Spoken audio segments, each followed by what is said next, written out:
welcome to Human Ascension with Ellie. Today I'm going to be talking about something that is broken up into three different parts, and it may seem at first as though those three parts are not related.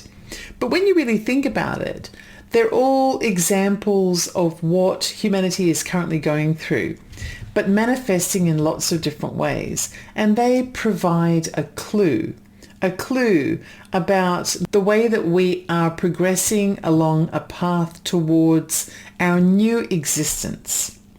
And the things that we need to be mindful of, in particular, the number one thing that we need to be mindful of as we progress down the path. The very first thing that I'm going to be talking about today goes all the way back to around about 2009.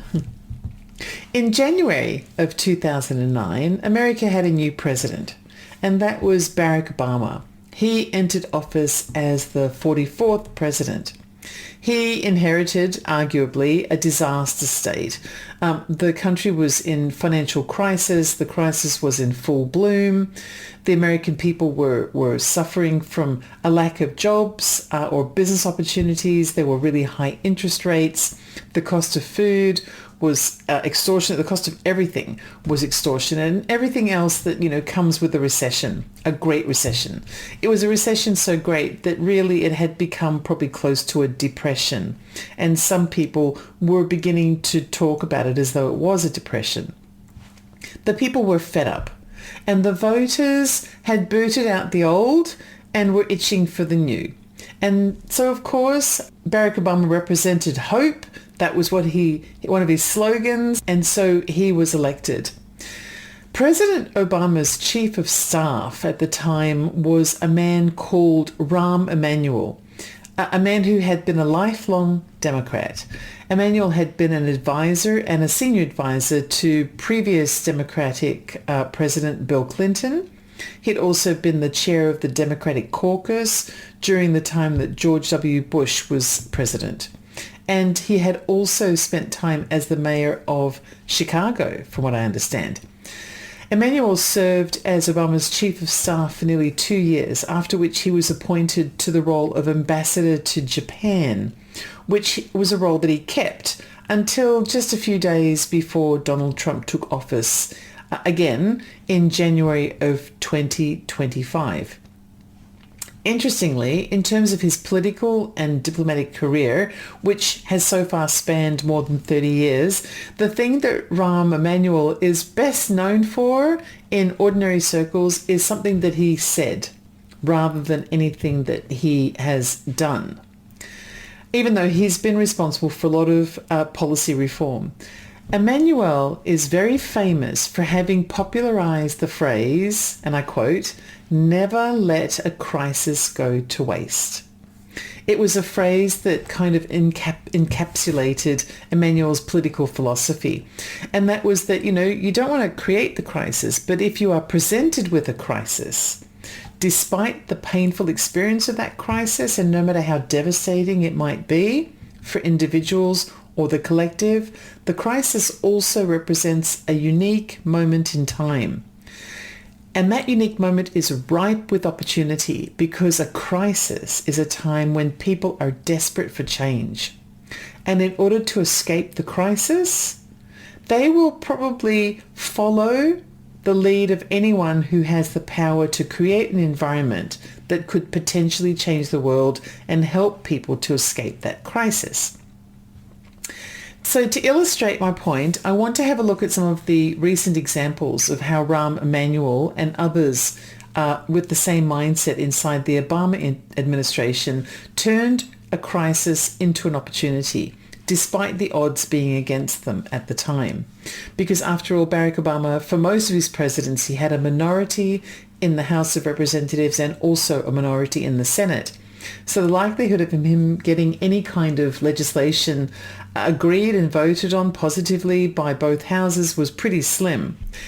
But what he did have going for him was a crisis that the entire country was desperate to escape from. So The first example is the American Recovery and Reinvestment Act, which is the ARRA, I think it's called. And the financial crisis of 2008 and 2009 involved the collapse of major financial institutions, including the stock exchange and all of the major banks, basically. It resulted in what was ultimately called that Great Recession, and it created an extraordinary sense of urgency. With widespread economic turmoil, traditional policy approaches were pretty much off the table. Something had to happen, something new had to happen. It had to happen really fast to be able to save the country. And one of the first things that happened very quickly. Within a month of taking office, the Obama administration managed to get the American Recovery and Reinvestment Act passed in Congress against the odds. The ARRA injected a stimulus package of around $800 billion into the US economy. It was designed to jumpstart the economy, create new jobs and stabilize financial markets. Some say that the reform was successful. Some say it wasn't successful and that it was a failure or that it prioritized the wrong places.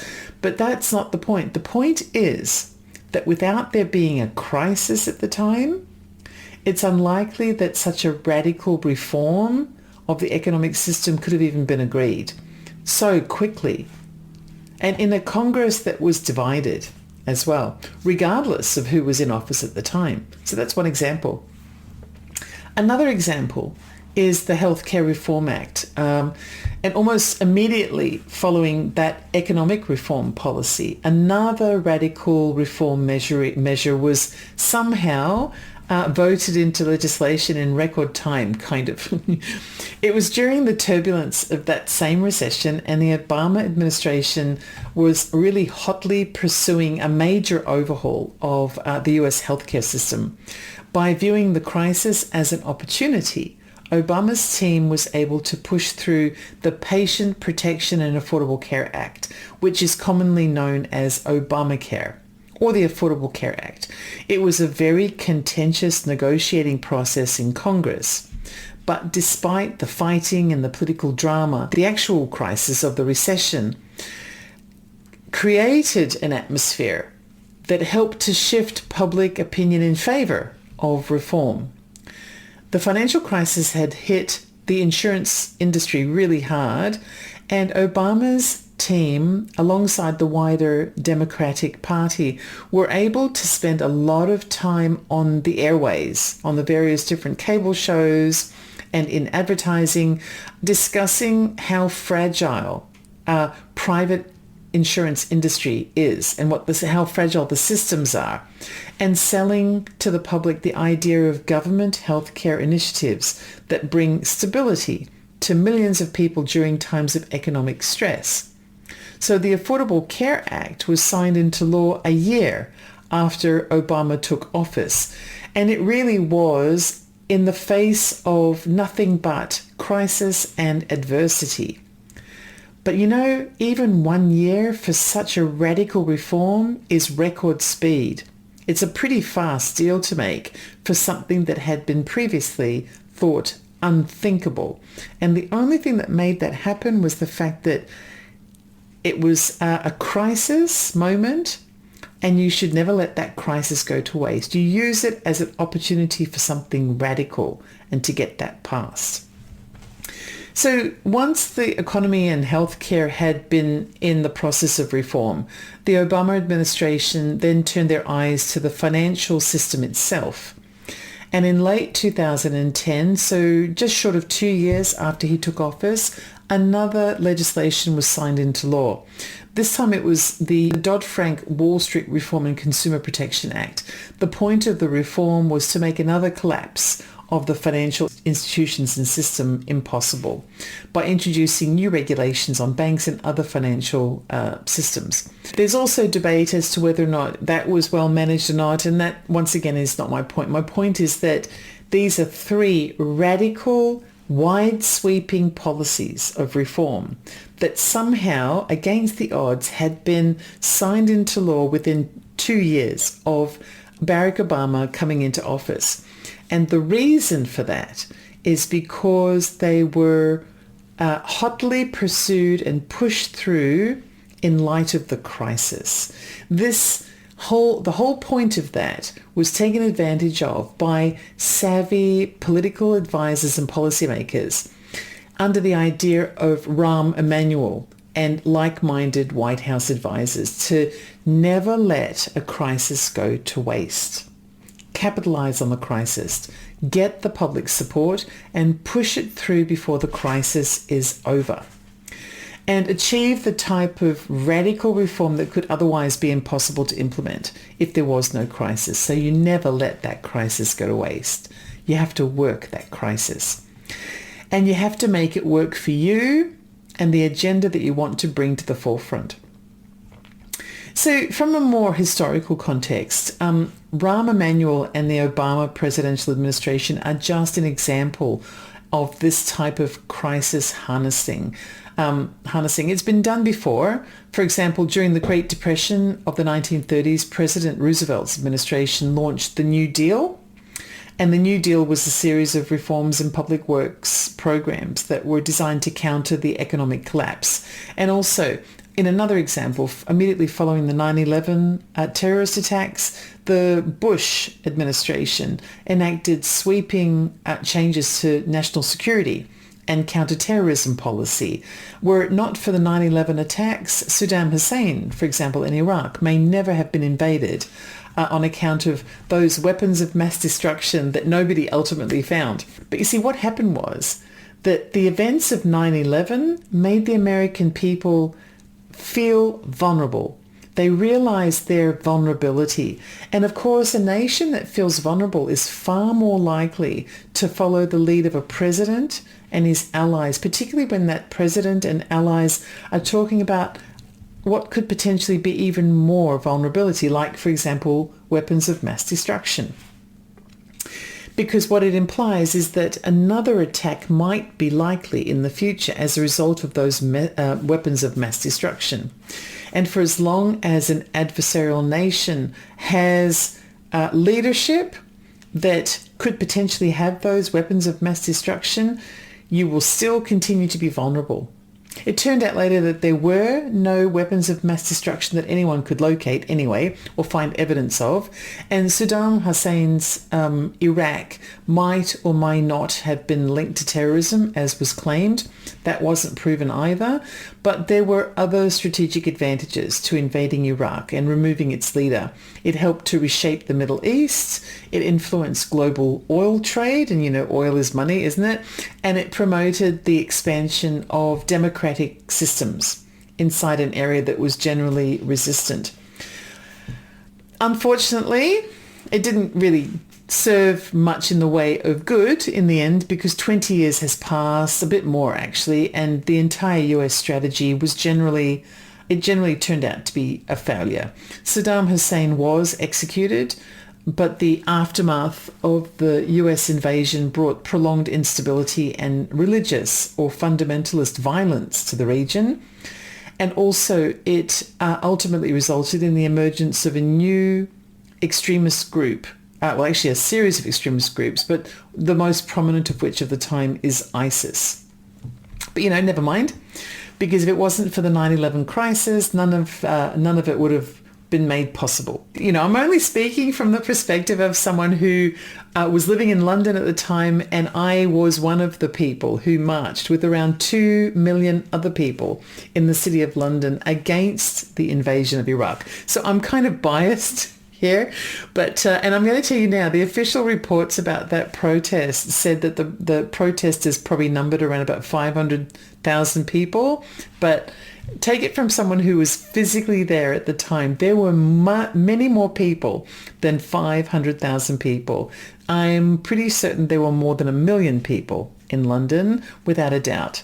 But it didn't matter how many there were, because the crisis strategy won. And that's why you should never let a crisis go to waste if you want to enact sweeping reform, regardless of what your agenda might be.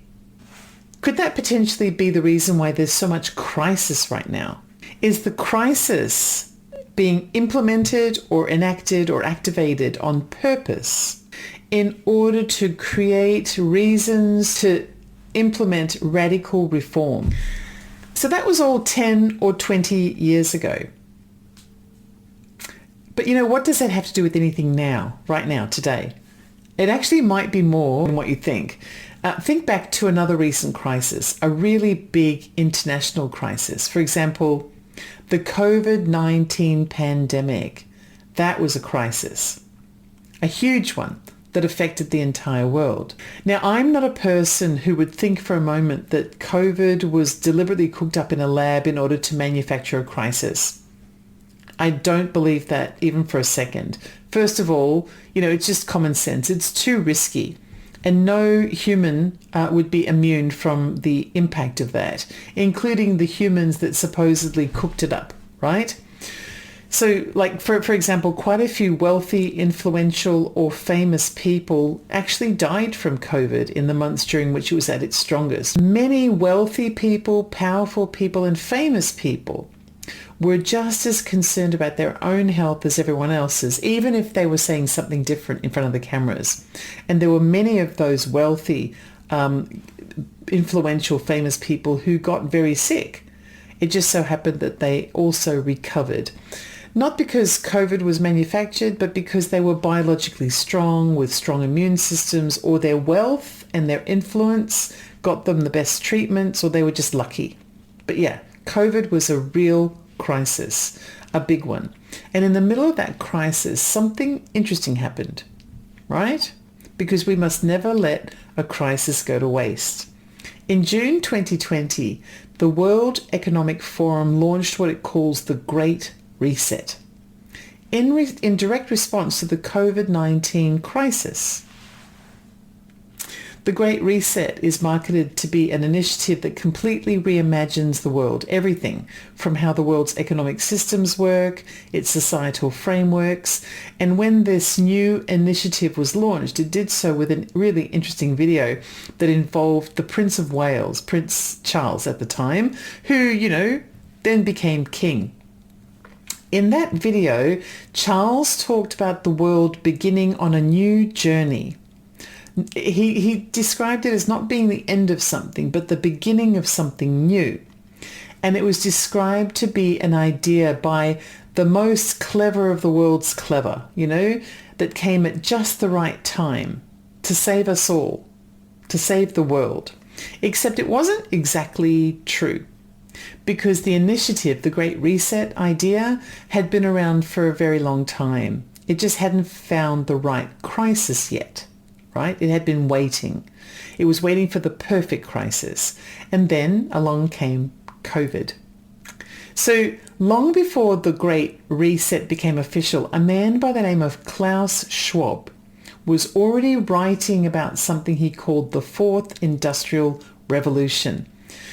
Going back to 2015, for example, long before COVID, Schwab wrote descriptions of a new era that will emerge, where geographic borders will disappear and the digital age will mature. And very interestingly, the line between technology and biology would begin to blur. Did you get that? Technology and biology would blur. There have been 3 other industrial revolutions in the past. There was one in the 1700s, one in the 1800s, and one in the 1900s. I'm not a historian, but they all arose from crisis. He wrote that back in 2015, but now he's the chairman of the World Economic Forum. He used to be a university professor, but I guess he got a better gig. And yes, he's the chairman of this very same World Economic Forum that has released its initiative called the Great Reset, which isn't legally binding or anything like that. It's not like a bunch of countries have signed up for it officially, but it has been endorsed by many of the world's most powerful and influential leaders, including all of the techno giants and many big businesses around the world, and economists and policy experts and academics, and of course kings as well.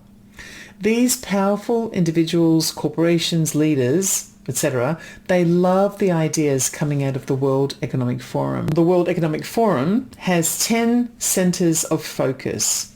right? This is coming from its own literature. It focuses on 10 different kind of directions. And these things are really popular with a community of elite leaders that visit the Economic Forum Summit every year. These 10 areas of focus, or 10 centers of focus, well, 2 of them are focused on nature, the environment, energy management, and climate change. That's 20% of its entire focus, which is kind of weird because every year a big group of these powerful people, around about 3,000 or so of them, actually fly in their individual private jets to one of the most expensive ski resorts in the world, which is in Davos in Switzerland. They park their highly pollutive private jets in Switzerland somewhere, and they spend a little bit of time going to parties, and they have some lavish dinners. They hobnob and they network. They plan business collaborations and compare stock market wins and losses and things like that. And then once again, they get back in their polluting private jets and they fly home again. And each one has a separate jet because, they're rich. It doesn't really fit with the whole nature, environment, climate change thing, does it? No. And so you kind of have to wonder about this concentration of 2 of the 10 centers on nature and the environment. And of course, the traffic controllers over in Davos must be going bonkers when they all show up in their private jets together. But that's a whole other thing. Plus, the World Economic Forum has financing arrangements that are not really very transparent. It appears to be mostly funded by large organizations, so large corporations around the world, the really, really big ones. And it also charges membership fees to attend its summits and to participate in discussions. And it has arrangements with governments around the world, so I guess it's partly funded by taxpayers in those countries. But the first priority for large corporations is shareholder profit. And so you think to yourself, well, if the corporations are gravitating towards the World Economic Forum summits, then it's probably because it aligns somehow with the shareholder profits. Don't you think? That just makes perfect sense. And while I'm sure that the membership fees go towards really lovely dinners and hotel accommodation and parties and takeaway knickknacks for guests, it doesn't seem to really give back to the community in any particular way, apart from making Davos one of the most expensive places to live in the world. In fact, it mostly seems to be a big group of rich folk doing whatever they like while they remind us to do what we're told for the environment, of course, you understand, to protect our planet. So 20% of the world's natural environment and climate and the way that we use energy systems that harm or don't harm the planet, that's their focus, 20%. But 40% of the World Economic Forum is focused on something far more important. And there's a clue in the title. It's focused on money. It is, after all, the World Economic Forum. Out of the 10 different centers of focus that the World Economic Forum claims to have, 4 of them are money-centric. I would say that all of them are money-centric, but officially 4 of them are money-centric. You've got the International Trade Center, you've got the New Economy and Society Center, the Manufacturing and Supply Chain Center, and the Financial and Monetary Systems Center. I don't know why they don't just merge them together and call them what they are, which is the money center, because money, So what's left? There's also a center on urban development, a center for health, which is kind of nice, thank you very much, and a center for cyber security. And then the 10th final center is that ripper of a center. That's the fourth industrial revolution center, the one that Klaus Schwab, chairman of the World Economic Forum, was writing about in 2015. And I'm sure this is an idea that he's had long before that as well.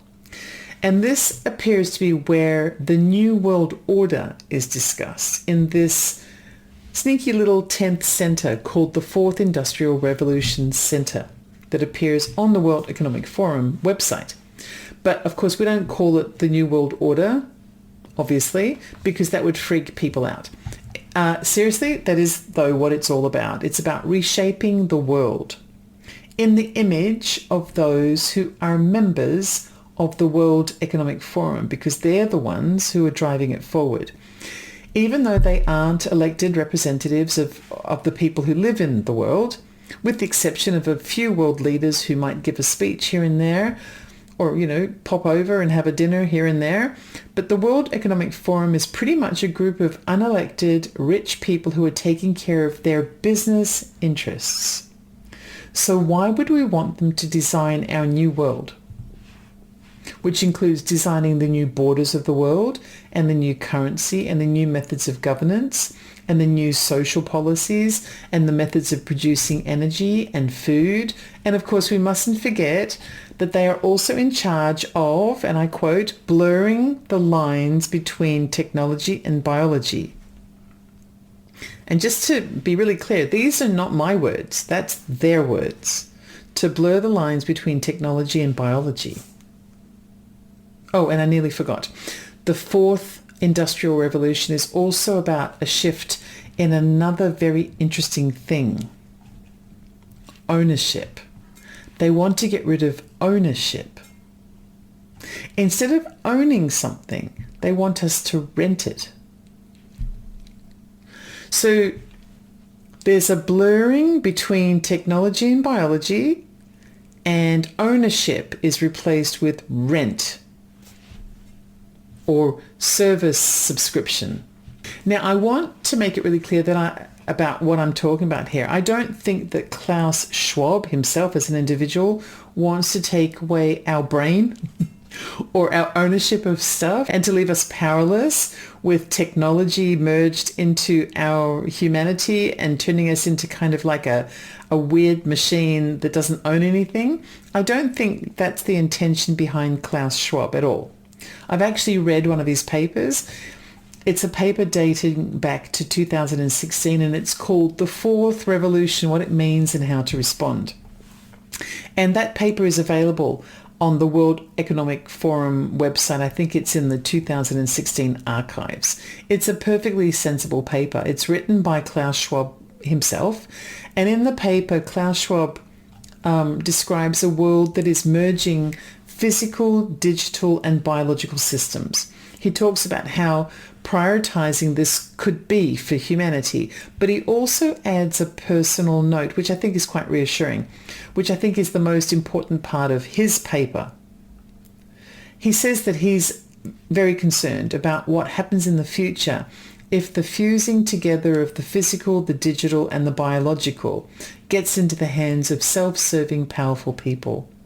He warns about things like identity, privacy, and human relationships. And he raises ethical concerns about data use, human augmentation, and the impact of being constantly connected to our mobile phones and other types of technology. What impact is it actually having on us? And he finishes by saying that a wonderful future is possible if individuals are empowered by these changes, but also share in the same values as each other so that it can move forward in a positive way. If people are morally conscious, then we're on the brink of something wonderful, he says, that could be extraordinary. It's a transformation that could potentially lift humanity to great heights. And yes, Klaus Schwab is the chairman of the World Economic Forum, and this paper of his dating back to 2016 is quite inspiring, and it was his idea, this fourth industrial revolution. But it seems as though his idea had an ethical basis behind it, and that's the reason why it's reassuring. But there's a problem, and the problem is that Klaus Schwab is 87 years old. He's not going to live forever. And the initiative has begun, and it's begun to transform the world into the fourth industrial revolution, where the physical and the digital and the biological all get merged together. What's going to happen to Schwab's idea after he's died, which will be soon? He is 87. Who's going to be in charge then? And why are so many corporations and influential, powerful entities flocking to this idea when primarily their interest is to create profit stream for shareholder revenue? Are they going to share his ethical perspective? So let's move a little bit forward to the current day.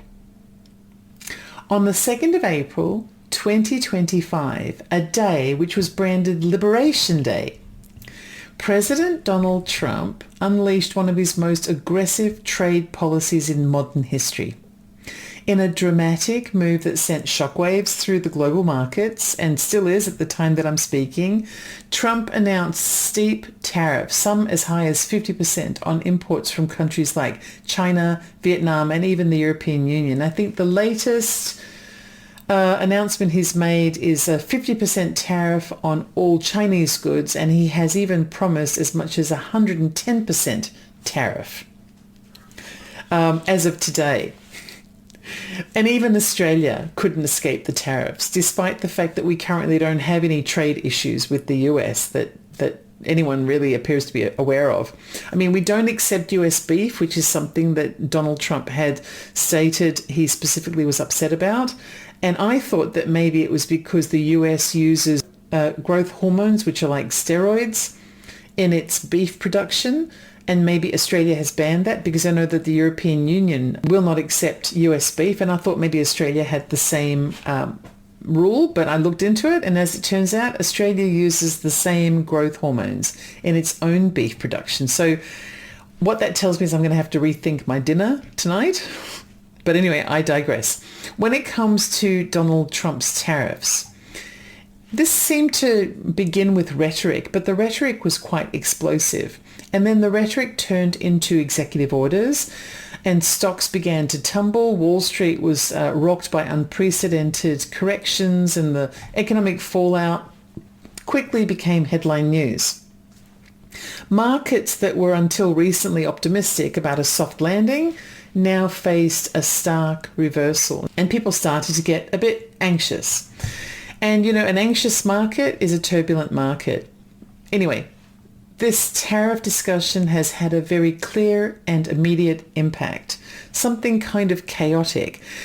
And, you know, the funny thing is something else happened during the same week that Donald Trump began to announce these tariffs. And that was that around 500,000 people went onto the streets of New York to protest against Donald Trump and Elon Musk and the threats that they've made to take away Social Security and other government efficiency actions that Elon Musk has either been threatening or his Doge team has already done, like shutting down government departments or firing public servants or stopping programs of research or education that benefit ordinary people from both sides of the political spectrum.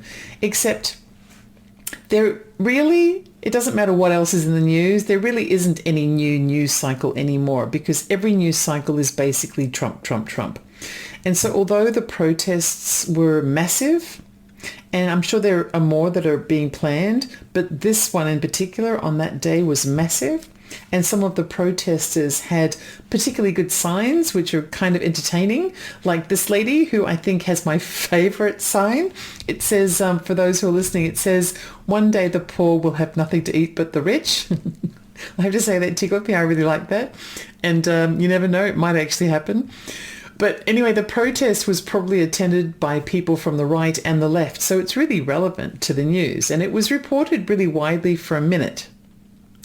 But then it disappeared, only to be replaced with ongoing debate and speculation about Donald Trump's trade tariffs, which had been announced a few days earlier and should have been old news by now. Because, you know, things are happening every day. You'd think that it would be replaced with something else. But even today, as I'm planning the show, even today, as I'm speaking about the show, it's still number one news item. And it probably will continue to be tomorrow and next week and even next month. The trade tariffs will still be news, because even if Donald Trump isn't good at anything else, he is definitely good at staying front and center of the news every day, every hour, for nearly 10 years now. So I decided to go and take a look at the concept of the trade tariffs from an economic perspective rather than a political one, because politics is either strongly in favor or strongly opposed, and you really can't make any sense out of it. And both sides are slanting the facts to suit their agenda. I wanted to understand it from an economic perspective. So I hunted around and I found a fellow who seemed to be able to explain it in a way that I could understand, because I'm not an economist, but he also explained something else that I already knew, but for some reason had forgotten. Now, when I say I'm not an economist, I mean it. I'm not even a math person. When I was in college and was doing anything math related, I spent most of my time having no idea what the professor was talking about at all. I had no clue. But I did learn something from this fellow, and he's a fellow YouTuber. His name is Andre, I think you pronounce it Zik. Andre Zik. And Andre he became kind of famous because he went from being broke to getting his first million in a year at quite a young age, based on whatever it was that he did. And I don't really worry about his method for getting rich because, he's got a YouTube channel aptly called Andre Zik, and he does little short and sweet videos talking about how to get rich, how he got rich, and about the economy and economics. It's where he talks everything money on that channel, including how he earned his first million. But I'm old enough and seasoned enough to know that he probably earned his first million the way that everyone earns their first million if they go on to become very wealthy. And it's mostly a combination of perseverance, luck, and gambling, because it always is. You can't just persevere and make money. You need to also have, because, life gets in the way. You also have to kind of take risks, which means there needs to be a gamble. And then luck has to basically shine on you for that moment that makes it all come together. And so regardless of how he describes it, it probably would have been a combination of those things, because it always is. It's never because of some particular strategy that can be shared with others, because often it won't be as easy to duplicate for someone else. But you know what? It is inspiring and good for him because he's succeeded. What I wanted to know about specifically was what the trade tariffs might actually be about, and whether Donald Trump might be doing more than just creating chaos in the news by talking trade tariffs, because the political speculation is that he's just talking and creating chaos to hide something else that is unrelated that's happening in the background. And, this concept of never letting a crisis go to waste might be playing out in a way where something secretively is happening in the background. I'm not saying it isn't, but Andre seemed to have an idea that does make some sense, which is kind of different, that other people don't seem to be talking about. So I'm going to share it with you. There are a lot of Americans who believe that bringing production and manufacturing home from overseas is the answer to any kind of economic problems. Things like securing supply chains and making and buying American goods and asserting US dominance in global trade discussions, right?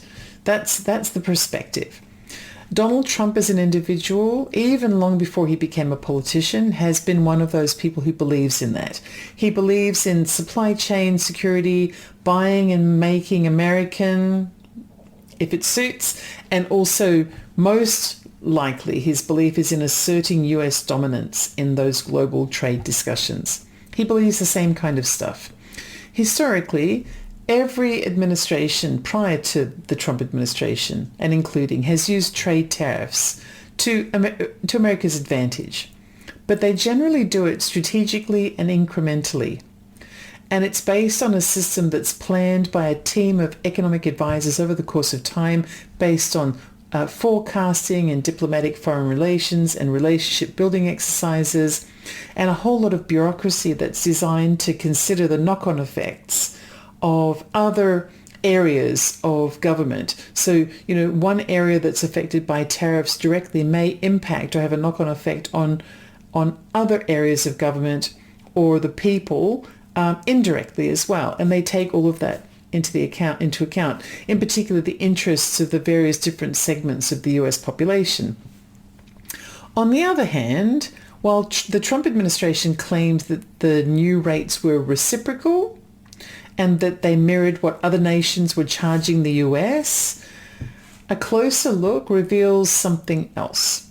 The tariffs were calculated using a risky formula, most recently by Donald Trump, which appears to be, that risky formula appears to be based on trade deficits and a kind of a arbitrary factor, which is sort of niceness. If you're nice, then you're in the good books, and if you're not nice, you're not. So you're going to end up with massive trade tariffs. That method is that's being used is ignoring sections of the US population or areas of manufacturing or commerce where America is already doing really well on trade.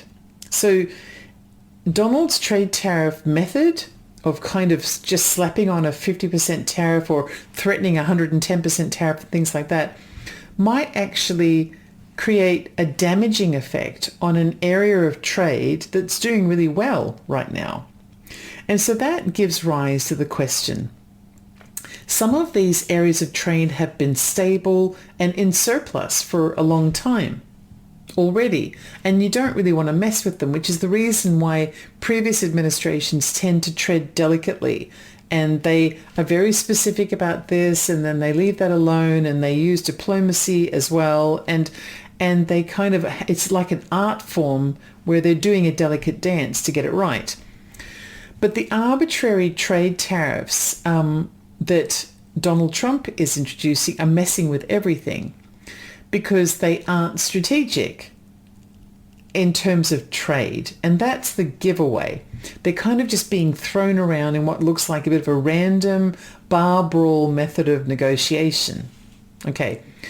Except as Andre explains it, this might be the whole point of the method.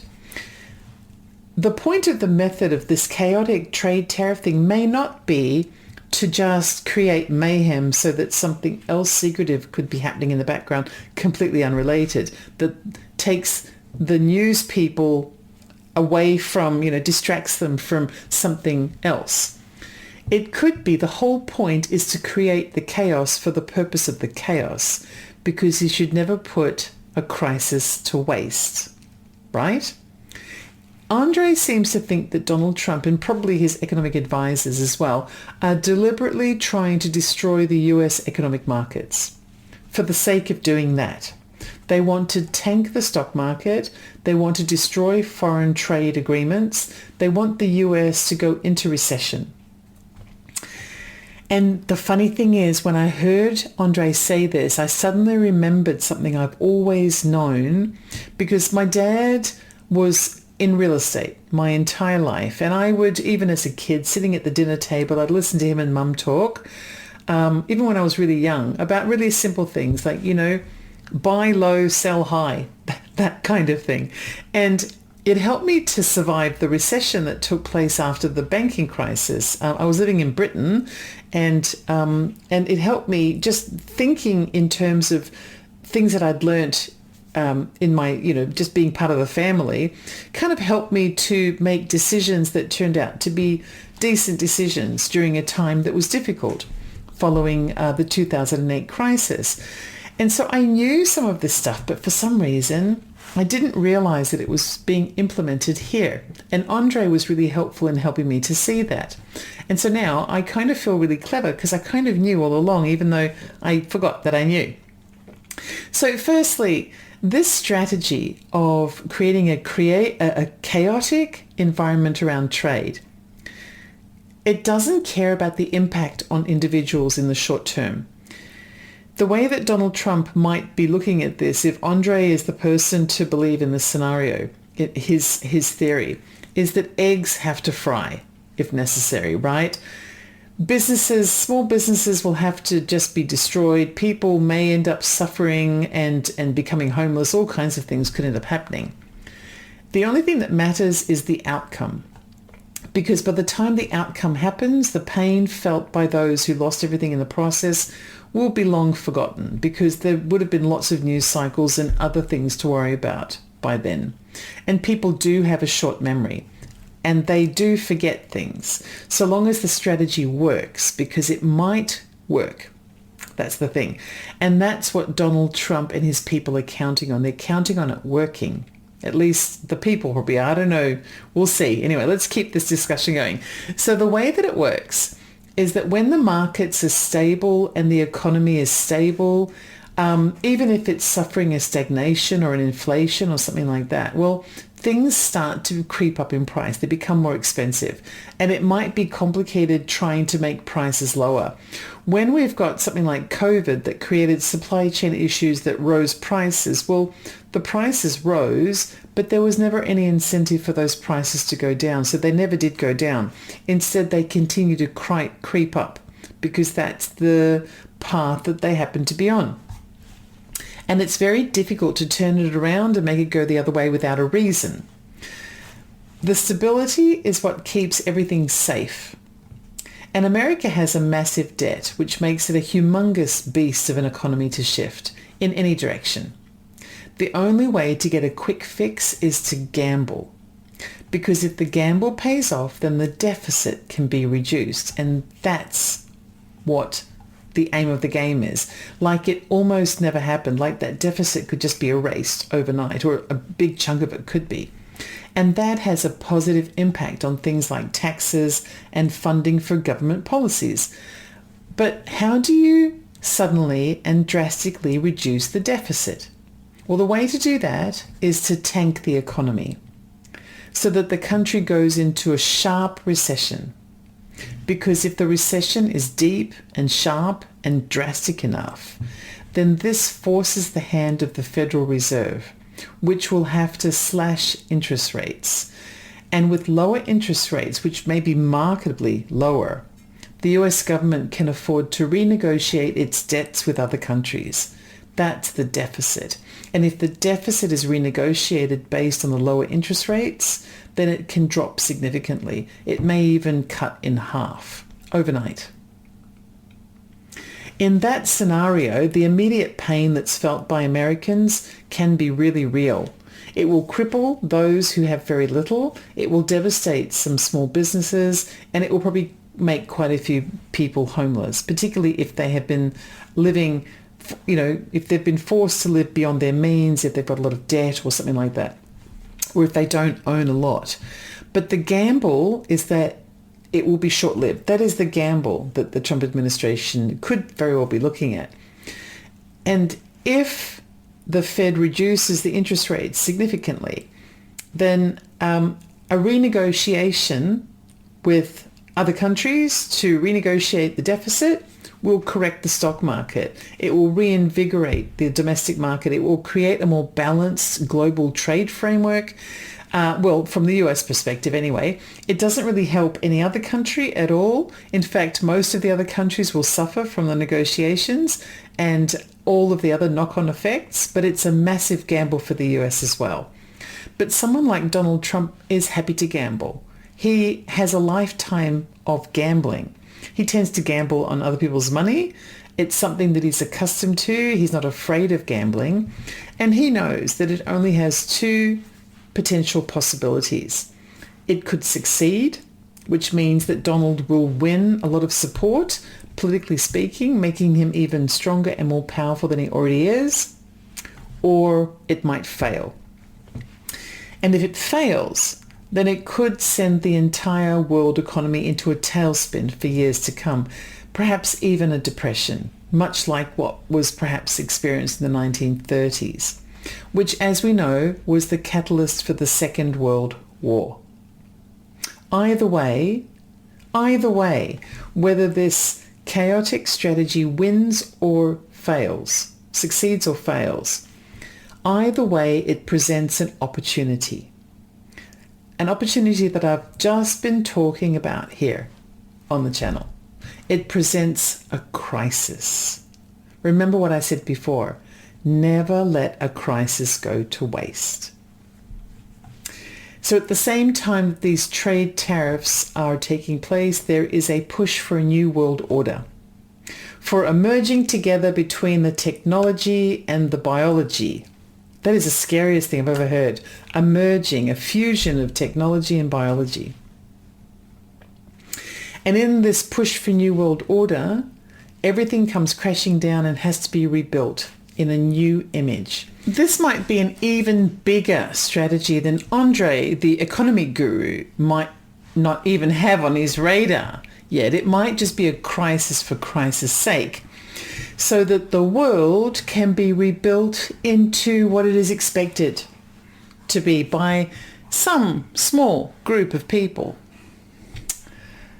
I don't know. We'll have to wait and see on that. But what do you think? I think it's a little bit of both, personally. I think that I can imagine that for Donald Trump himself, he's thinking, if this chaos strategy succeeds with the tariffs, then I'm going to be a hero in the world of economic revitalization, because he will be.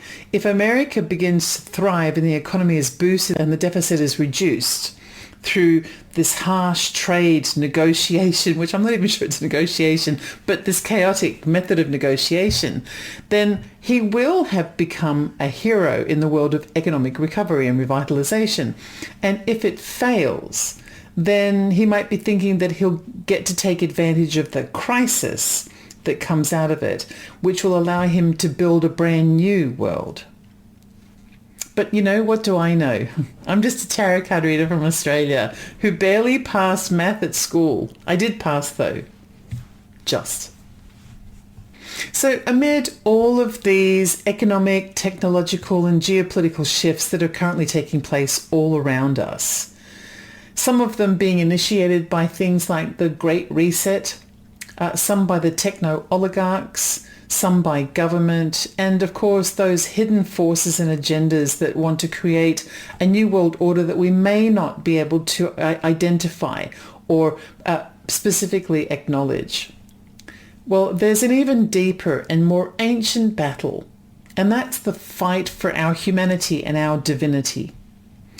As the rise of advanced artificial intelligence and the merging of technology with human biology, which I still find really scary, is accelerating right before our eyes, we are confronted with what I think is quite a vital question. What does it truly mean to be human? What does that mean? Every day, our thoughts and our beliefs and our very identities face systematic challenges. If you listen to the mainstream voices out there, you might feel as though us ordinary people are the ones who make up this ordinary collective humanity.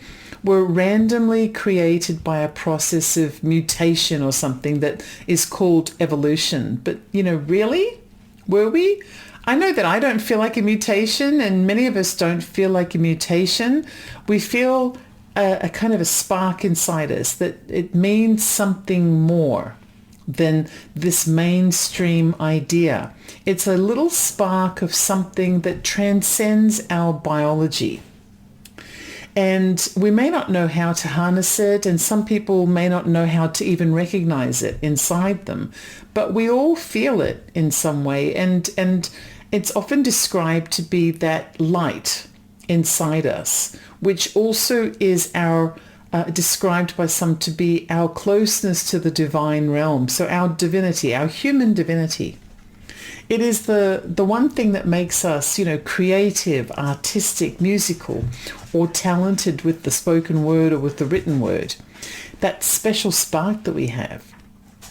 I know that this probably is something that many people have experienced, but I know, I've watched or listened to famous people, artists or poets or musicians or writers, describing how the creative process that they engage in, that they're so renowned for, it feels like a flowing process of inspiration that comes from something greater than themselves. I've heard many people say that, and perhaps you have too, and I've felt it myself.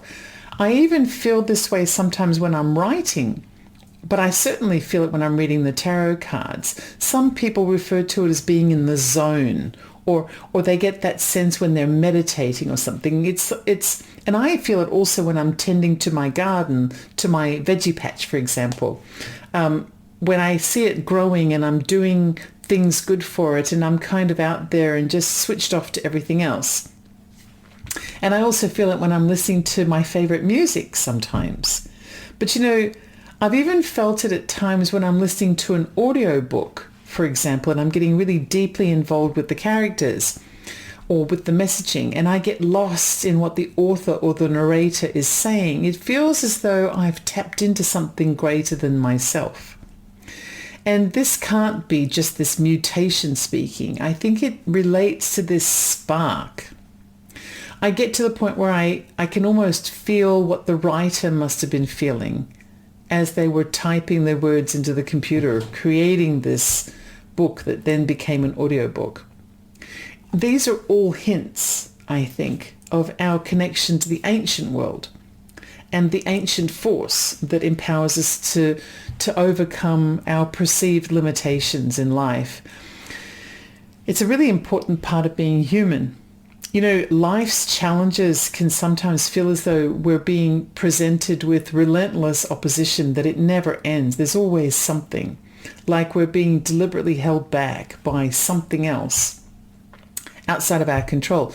But our best version of ourselves is about forgetting about that sense of opposition or defeated attitude in the moment and focusing on our inherent power that comes from that inner spark, the inner force within us that is divine in nature, that comes from the same place that our sense of artistry and creativity comes from. Crisis is something that will always be happening around us. It can't be avoided because most crises are out of our control. They tend to be created and perpetuated by outside forces or outside people. And most of the time they aren't coming from us. I mean, sometimes they are, but mostly they're not. But as humans, you know, we do have the ability to empower ourselves and to transcend the things that constrain us. We can transcend gender restrictions, cultural barriers, and societal constraints because we're human. But as technology advances, there is a growing desire to merge us, to fuse us together with that technology, and to replace our organic bodies with synthetic alternatives. Now, it's perfectly fine. It's actually amazing, I think, to enjoy the privilege of a new knee or, you know, a new knee joint or a transplanted heart if you need one. That sounds great, because these are things that are gifts from the universe, and our evolution as a species into a technologically advanced species that has allowed us to use technology to improve our lives while we are alive. But placing chips in our brain or some kind of a sensor under the skin that can be used as a barcode or something, that is not the same thing. That's designed to measure and weigh us and limit our divine presence, that thing that makes us human. These things might seem attractive to some rich guy who never wants to die and therefore, you know, wants to, I don't know, replace his brain or whatever it is. But for an ordinary person, it takes away the one thing that makes us quintessentially human. If we allow technology to redefine what it means to be human, we may also be agreeing to forfeit our ability to access that sacredness inside us, that divine power that makes us uniquely capable of things like love and innovation and transcendence. The battle for our humanity and divinity is not just me trying to be more of a philosopher than I really am. It really is a battle that's taking place right now. Whether we're deliberating over global trade policy or navigating the challenges presented by the World Economic Forum, Industrial Revolution, the fourth Industrial Revolution, or resisting divisive social narratives that come from both sides of the spectrum. The core question remains and will always be the same. Will we allow the modern world, which is largely pinned to become the technological world, forming part of a new world order born from opportunity, the opportunity to never let a crisis go to waste? Will we allow the world to diminish our divineness, our divine light? Or will we rise and fully embody the endless potential that defines our human spirit? Technology is wonderful. use it to cure diseases, use it to help people to live the best life that they can be. But when it comes time to fuse it with our consciousness, say no. I'm on the side of the divine spirit that humanity has inside it. What side are you on? This is Ellie, and you can find me at Ellie Dreams and Under on YouTube. Thank you to everyone who has been listening or watching today on one of KGRA's broadcasting platforms. If you would like to be a member of the KGRA viewership family, I'm being bugged by the dog. If you'd like to be a member of the KGRA viewership family and hang out with other like-minded watchers, experiencers and spiritualists, and of course, you know, the occasional weirdo like me, then just go to live.kgradb.com and enter promo code Ellie to get 30% off your subscription. I think it's time for me and the puppy because the canine spark is pretty cool too, isn't it? Yeah, we like dogs. That's it for today. It's been a pleasure. Until next time.